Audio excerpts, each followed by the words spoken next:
All right, we are going to go ahead and kick off media availabilities for the Pala Casino 400. We are now joined by the winning crew chief of the number 8 team, Randall Burnett. If you have a question, please raise your hand and we will get a wireless microphone over to you. Right over there. Justin Schuler kicking the tires. That last stop, was that more of adjustment or the clean air that Kyle seemed to pull away from Chastain on? Well, I think that was the first time we really got clean air every time we got up to the front. Today something would happen, caution would come out or whatever, and we'd cycle back a little bit. But I thought the car was really good when he got out there by himself. We pitted right there. The 22 came down and kind of forced a lot of people's hands. We wanted to go a couple more laps. But when we got by the one coming off of 2 there, I didn't want to give them the opportunity to pit a lap earlier and then jump us in that cycle and come out ahead of us. So as soon as we got the lead there at 22, it pitted the lap before, so we just decided to come. And fortunately, we cycled out in front of them and was able to keep that clean air, which certainly helped our car. All right, we'll go to Jeff and then Bob.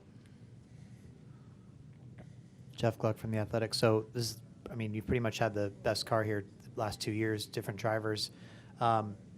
I know setups have changed drastically, but was there anything that you could lean on from what you did last year to try to at least get a baseline for what you did today? No, honestly, over the course of the year, the cars, we've evolved so far with the cars. I think last year when we got here, we might have been a little ahead of the curve or a little more aggressive on things than some guys were the first race. Obviously, it showed when we blew a left rear last year, so we were on the aggressive side of things, and that ended up costing us. We had a really fast car. The setup today was completely different than it was a year ago, and it just shows, how much we've evolved with this car and how much we've learned in a year. Bob. Bob Hockers, Fox Sports. How many races can you win this year with Kyle Busch? I don't know. I hope to be in here a lot more. He's pretty incredible talent, obviously. I think everybody knows that, and blessed to be working with that kind of talent. We've got a great group on that 8 crew. Those guys work their guts out. A lot of talent on that team, and to mix Kyle in with that, and he gets along with all the guys, and everything's been good so far. So I think we've between the Clash and the 150s and in the 500, and now I think we've led laps in every race, or we're at least battling for the lead.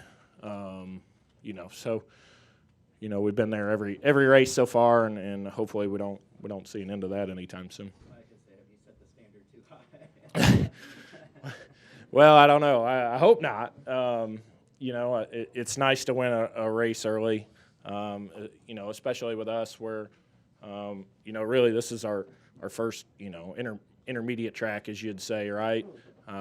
We still haven't really had a true short track. LA's on its own deal, so it's kind of a little breath of fresh air to be able to get a win knocked out early, and we can kind of grow this team together and try some things and learn some things with him, and prepare for the playoffs. Over to Lee.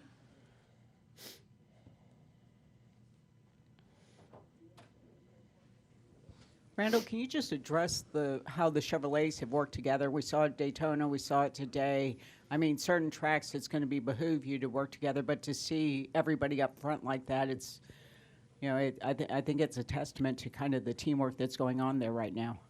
Well, yeah, obviously GM's put a lot of resources into this Cup program, and even the Xfinity and the trucks now, and they built that new tech center over there. There's more communication between the teams. We don't share everything by any means, but there's a lot more communication across the Chevy teams than there used to be, for sure. And I do think that helps. I think it's a big part of understanding where everybody's at and trying to learn from one another. And I think that's helped our group, the Chevy group as a whole, be better overall. So, I'm really happy with what Eric Warren's got going on over there, and, all those things. It's helping all of us, I think. Any other questions for Randall? Back up to Jeff and Bob. It sounded like you guys weren't the only Chevy team that was kind of struggling to get your SMT. Did that get sorted out by the end of the race, or is that something?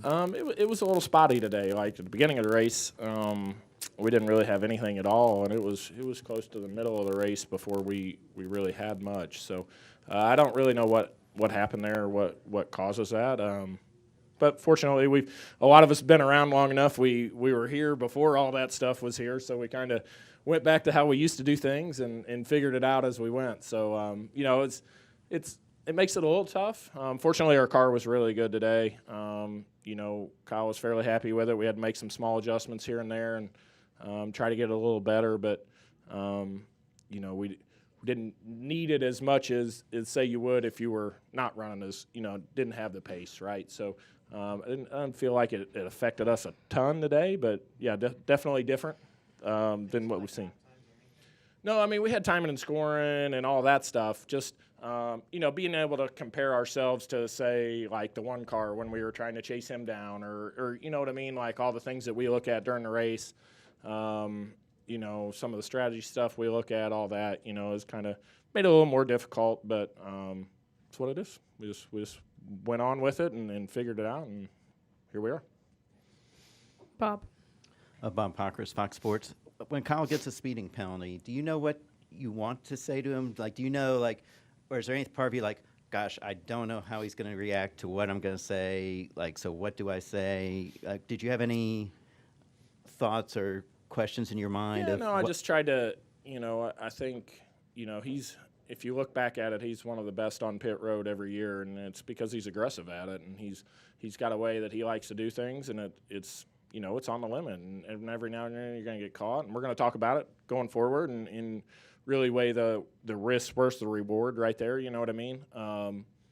But he gets everything he can all the time, and that's why he's won so many races. He does everything to the limit, and I think that shows, and he's good at that, and you're going to have that. So the best thing we did, like Derek was like, I don't know, like that was our first, real situation. Obviously, we had our penalty last week, and that wasn't as big a deal because we knew we had a stage and all that coming up. So, that this could have been a little more detrimental, obviously, but we just told him to shake it off. He was a little harder on himself more than anything, you know what I mean, because he's a perfectionist, and he wants to get it right and doesn't want to put us in that position.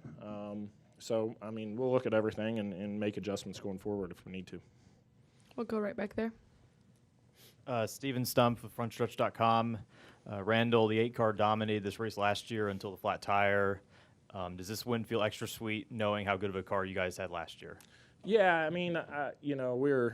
that one still stings last year, felt like, we should have probably had our first win with Tyler last year, and I'll take that on my shoulders. I was the one that made the air pressure adjustment and got too aggressive and got too greedy, and it cost us a race. And so you live and you learn. And all my bosses today, Richard, Andy, everybody, make sure you got enough air in the tires. And so we did that this week, and obviously Goodyear, is worked on the tire.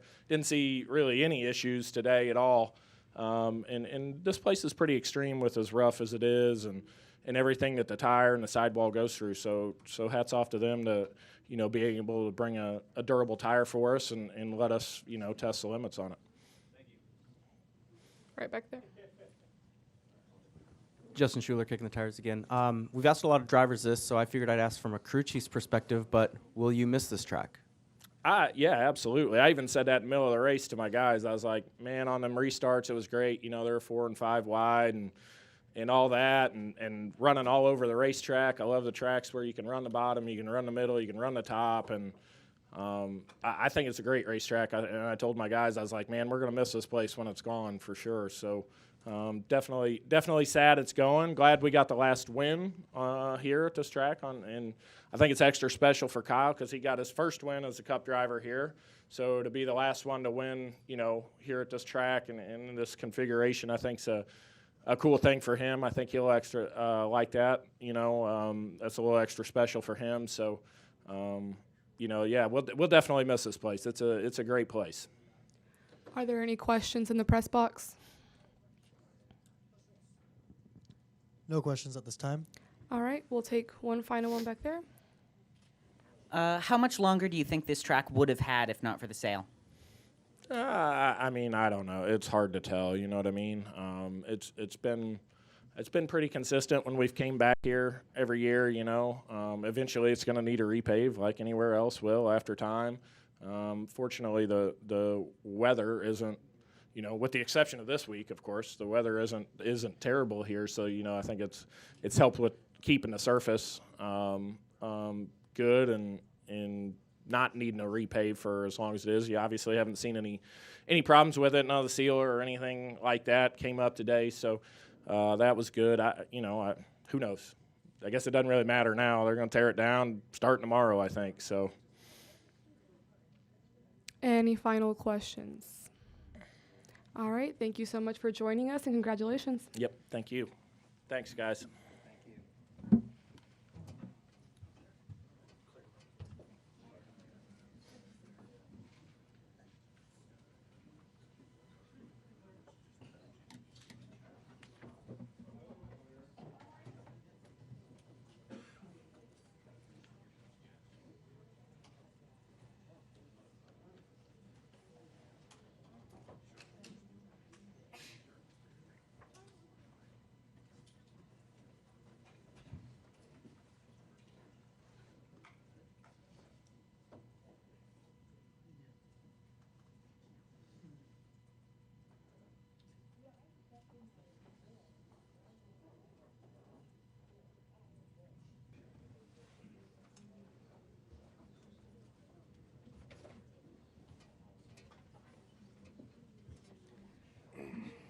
All right, thanks. All right, so we are now joined by winner of today's Pala Casino 400, driver of the number 8, Richard Childress Racing Chevrolet, Kyle Busch. If you have a question for Kyle, please raise your hand and we'll get a wireless microphone over to you. We're going to go ahead and start up here with Bob Pockris, and then we'll make our way back there. Bob Pockris, Fox Sports. I know you're good, but did you think you would challenge for wins, Clash, Daytona 500, and here right off the bat with RCR? Truthfully, no. I felt like there was going to be a little bit of a learning experience, a little bit of a growth pattern, but also on the flip side of that, I always just kind of looked back and watched some of their results and success that they had last year with Austin. He ran second here last year, and Reddick was super, super fast. And so they were fast at the Clash before they broke, the 8-car was, So it's just been really, really cool. And it's been a great piece of we're making history, right? But a great piece of opportunity to go out there and continue to win races at a new team with RCR. So I can't say enough about Austin giving me a call first and foremost, but then Richard and Judy giving me this opportunity to go out here and race for wins, and thankful to be a part of our Lucas Oil Chevrolet team today. All right, we're going to go to Jeff and then Lee. I mean, it's been a while since you just controlled a race and did what you used to do and won it like that. Mm-hmm. Is your mentality any different when you're in that situation now? Because so many things have happened to you. Are you like, something's gonna go wrong? Or are you just like, nope, it's the old me. Like, I know what I'm doing. What were you thinking inside the car? Yeah, all of those things. There were a couple moments where I got loose. So I about bust my ass on that last run. So I was like, please don't. But fortunately, was able to hang on well enough and try to find another groove that my car would work better in. So it was just always a constant evolution of where you needed to be and just trying to work. And that's what I enjoy most about this racetrack. I mean, it's a 2-mile racetrack. It's big. It gets spread out, but man, you can move around and you can spread out and you can make your own destiny by trying to find something else that'll help work for your race car. So, it's a sad day for me to see this racetrack be in its last race being a 2-mile configuration. So, glad I was able to win the final one here. It seemed like the fans gave you more cheers than maybe we're used to hearing. Yeah, man, Rowdy Nation's growing, bro. Loud and proud. Watch out. We're going to take over. So it's just fun to see them and to give them something to cheer for again, and to have an opportunity like today to win a race this early in the season, get everybody juked up and excited, and also continue to hopefully, have more races like this where we're able to win, get some of those playoff points kind of stockpiling a little bit so we can have a good time at the end of the year. Lee? Congratulations, Kyle. Kurt was one of the first people to come to victory lane. You guys hit a milestone today for winning brothers in the series. Can you talk a little bit about that? And probably the only thing that would have made it cooler would have been to have him in the field. Yeah, no, he's left all the heavy lifting for me to do for the rest of my time here. You know, he took a break, but no, it would have certainly meant a lot to have him in the field. But just him being here and being around and still, you know, his role over at 2311 is really special. So I know he's got a lot of friends over there, a lot of great guys over there that really pull for him, and you know, so it's neat to have him be there. He was emotional, you know. He's getting soft in his old age, so it was just cool to see him come up to the car and being a part of our celebration there for a quick moment. But you know, it's fun to set records always, and when you're able to do it as a brother tandem, you know, there's nothing more special for our parents, I'm sure. You also had straight wins. Did you beat a record on straight wins, consecutive wins, was it? Years, yeah, 19 straight years, yeah. So now Richard Petty had that record. He and I were tied at 18. So, you know, there's not very many records that you can beat that Richard Petty has, and certainly that was one that I set early on, long time ago, that I always wanted to achieve and get. And so I'm just so thankful for the opportunity to set that bar and would love to continue to keep raising it. We're going to go right back there. Alan Busser, Yahoo Eagle Broadcasting, Net 25. This race had spin-outs and crashes, but it also had intervals of just uninterrupted racing. During those stretches, was it like an eerie feeling, thinking that maybe another restart was going to happen, or are you just locked in the zone? Yeah, I mean, there was a moment there when I ran Ross Chastain down the first time, and I got to his bumper, and I was trying to make a move to get by him, and I just couldn't figure it out. And then my car just flipped a switch and went super loose. So I had about crashed a few times, and I was just hanging on at the end of that stage. And then we were able to make some more adjustments to it to get it better on the long run. And then from there, we battled again with Ross all the way up until we pitted there for the final time. And our guys executed a really good job on pit road and got me out front. And then I was able to drive away. And yeah, when you get times like that, that's always, I don't know, it's maybe not fun for the fans to watch when it gets a little bit spread out, but it's just fun for the drivers to really zone in and get to work and find different grooves and different things that'll work for you and work for your car in order to make the most out of it. Right up here. Kyle, in that Richard Haight Sports Life magazine, in that third segment, there seemed to be a gap, bigger, smaller, back and forth. Were you just biding your time, or were you just the car just come in finally and be able to get past? Yeah, no, I was trying to work on the one, and the aero games are just terrible with this car. He was literally mirror driving, just watching wherever the heck I was going and trying to put himself in front of me because it would just make me super tight, and about a few times I almost hit the wall. And so you just keep trying to find different grooves that you can still make good time in, and you're in clean air, and he's not air blocking. But this racetrack gives you that opportunity to be able to do that. So it being a half-mile racetrack, a tight racetrack in its new configuration, you're not going to have those chances. So, it's going to be a completely different race and a whole new thing. But glad we were able to get it done today and find our way around them, and then, again, have a good execution on that final stop. We're going to go right up there. Hi, Jason Residlo from AmericaJR.com. I was wondering, since it's the last Cup race here, can you talk about any memories you've had over the years here? A lot. I would say the first one that comes to mind is when I was 16 years old. I came here to run in the Craftsman Truck Series, and I practiced. I was fastest in practice and had a really fast truck, and then somebody decided I wasn't old enough to race, and so they kicked me out. And that was my welcome to NASCAR moment and welcome to California Speedway moment. But was able to come back, and when I came back here for the next time that I came back was, I ran Xfinity here. My first Cup Series start here, I was able to qualify on the pole, and then we finished 25th. And then my second time here, I qualified 25th, and I finished first. So that one was much better. But first win, my first Cup Series win was here. We've had 5 wins, including today. So just great time at California Speedway. There's a few in there that I missed out on. But I think it was also here where I won. I was the first person to win 2 NASCAR races in the same day, Xfinity race and a Truck Series race, if I'm not mistaken. So, yeah, this place has had a lot of great memories. All right, we're going to go right back there and then back up to Jeff and Bob. Alan Bailey with ARN. Kyle, with getting a victory this early on, does this mean that you guys get to experiment a little bit, or do you guys just get to fine-tune? Because you've had 3 extraordinarily good runs the last 3 races, and now you finally have the result to show it. Yeah, no, you're right. I don't know. That's to be determined. I would say that we need to continue on and pour the gas on the fire right now and go out there and continue to get wins and have fast cars and run up front. So, we want to get those playoff points. Playoff points is a big deal for at the end of the year.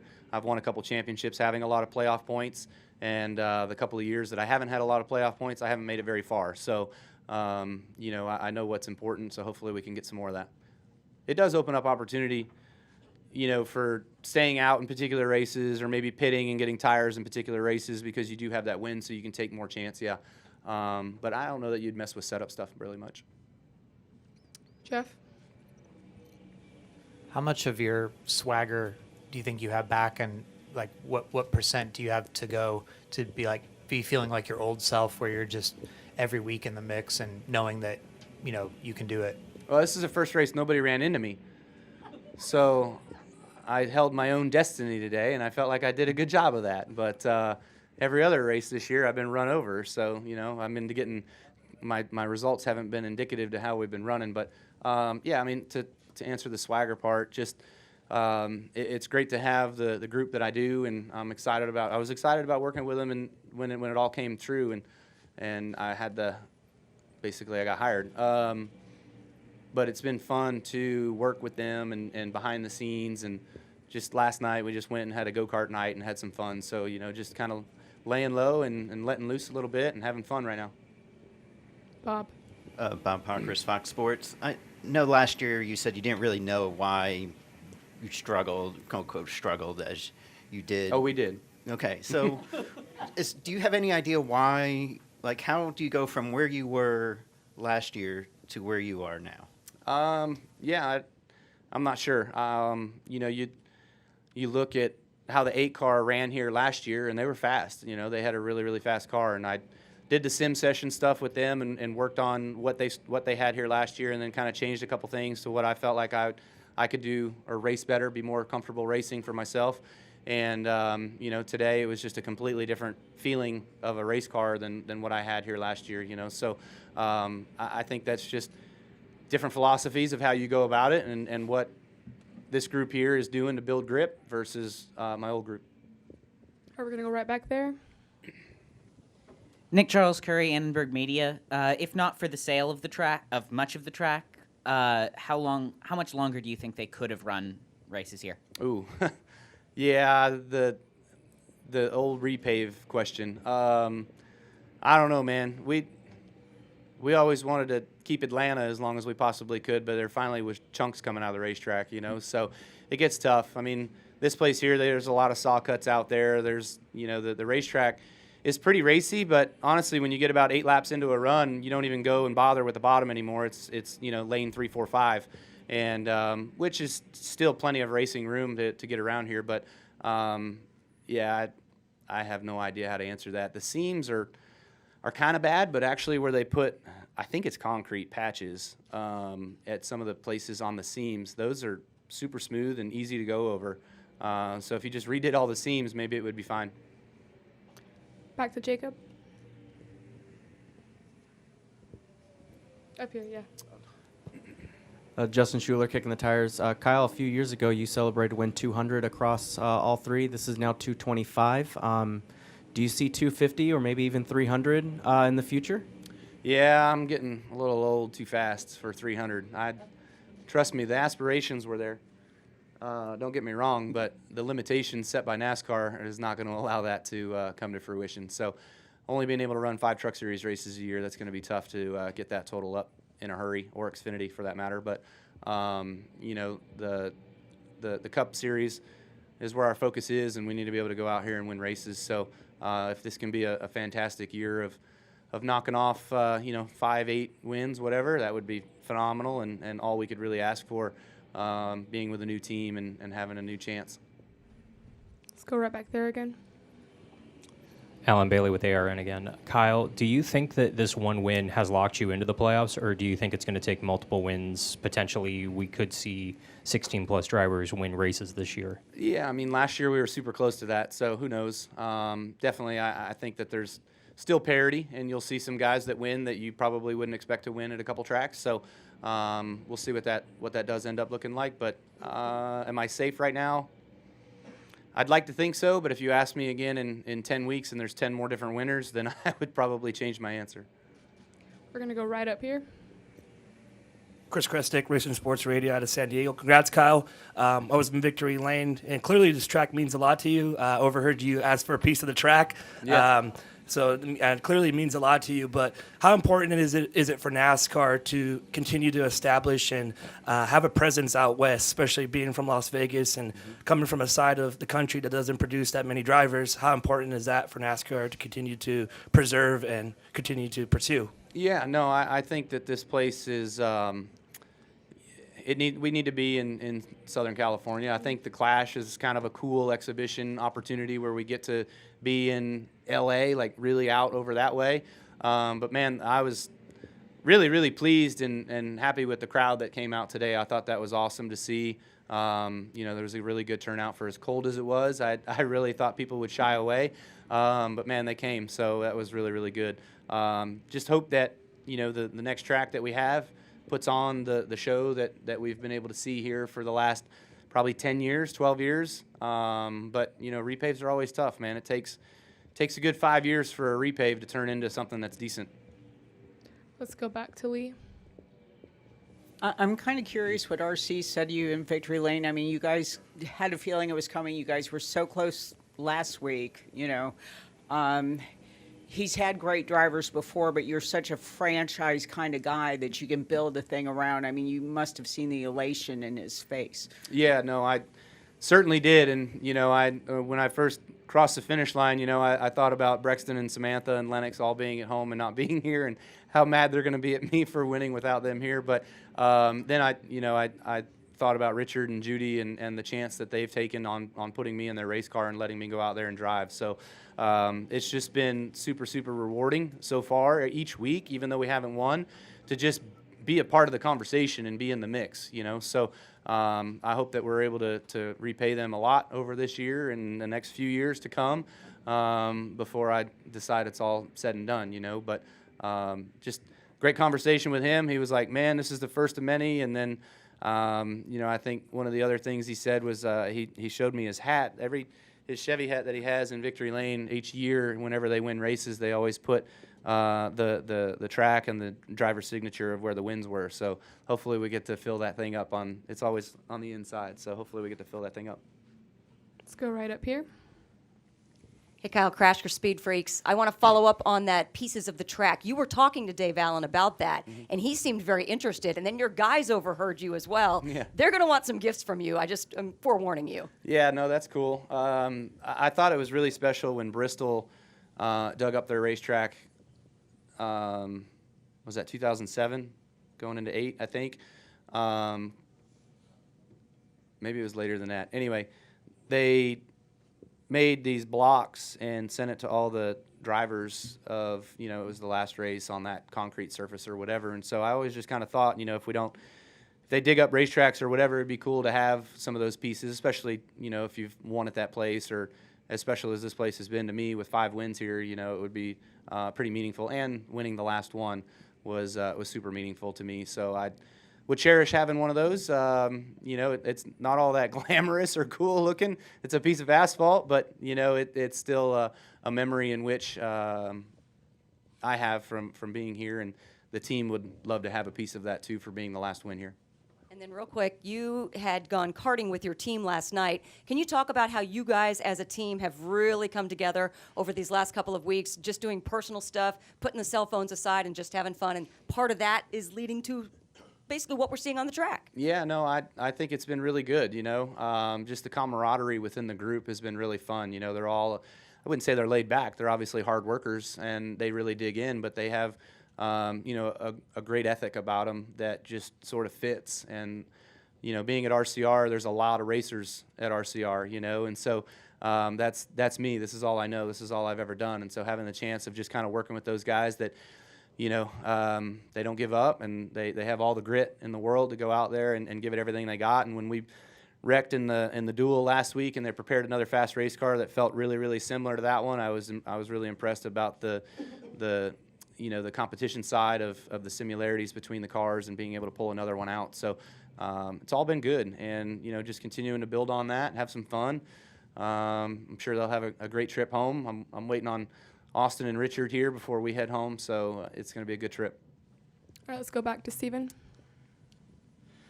Steven Stump from FrontStretch.com. First of all, Kyle, congrats on the win. Congrats on breaking Richard Petty's record. Also, with Petty's record, your streak was kept intact last season because Tyler Reddick and Chase Briscoe spun in the final turn of Bristol Dirt. After the season finished, have you talked to either driver about how that finish went down? Yeah, there was some joking around at some of our. I think it was it wasn't at the banquet, but I think it was our Chase, like the playoff drivers, when they all got together after the regular season was over. There was definitely some joking around about that. You know, so it was really, I lucked into one. You know, I stole one last year, but then there were probably 5 that I could count that we coulda, shoulda, woulda won that we didn't. You know, it just would always seem like there was something against me that wasn't allowing us to score a win. But yeah, happy to. There was, I think there was another year, 2014. Winning here. That was the only non-restrictor plate win for Joe Gibbs Racing that year. We won one race at JGR, and it was me here in California in 2014. So that was also a close year that was, you know, almost going without. All right, thank you. We'll go right up here. Sorry, second question. Your crew chief said that Goodyear bought a much more durable tire. And you mentioned, you know, almost losing a couple times. How was the grip compared to the tire last year that wasn't so hot? I really didn't notice a whole lot, to be honest with you. I felt like the tire was really, really similar to last year. That one run where I got super loose, I felt a vibration, and I felt like that tire was coming apart. So I had to start trying to take it easy, but I was still trying to hold the position that I was in and hold those guys off behind me so we could be further up on that pit stop at the end of that second stage. So, but yeah, no, to me, tires felt really similar. We're going to go up to the press box. We got a couple questions up here. Go ahead. Jonathan Vail, the Racing Experts, ESPN Radio Albuquerque. Kyle, like some have mentioned, you know, you broke Richard Petty's record of, you know, 18 straight seasons with the win. How have the conversations been with you and, you know, other drivers in that caliber, whether it be Richard or others? Yeah, I don't think there's really been any. You know, there's been some media questions about it and stuff like that, like what would it mean, and you know, what do you think? Can you do it, and stuff like that. But I haven't really talked to Richard about it, you know. But it's here. We got it, so it's pretty special. I'll take the honor of carrying on the most wins now, which is really, really special. And hopefully, like I said earlier, I'd love to elevate that bar a little bit higher and you know, take it to 20, 21, 22, whatever. Any other questions up in the press box? Yeah, ChrisKnightCatchFence.com. Kyle, I was just curious about how different it is, or how it is working with a new spotter like Derek Nealon after working with such a long-time spotter in Tony Hirschman over the last several years. Yeah, you know, that was, talk about bittersweet. That was another bittersweet moment. You know, when Hirschman told me that, well, he never really did tell me that he wasn't coming. I had to find out. Anyway, yeah, I mean, you always hate to not be able to take people that are close to you or you know, mean something to your success. And the past races that I've always had with Hirschman have been super good, but it didn't work out. And, you know, honestly, I think Derek is probably a top 3 spotter in the series. And so I didn't think I was making much of a move there. It was probably a lateral move.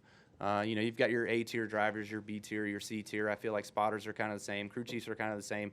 You know, so it's all about how you mix all those guys together and what your success looks like. But Derek's been great so far. He was super good at Daytona.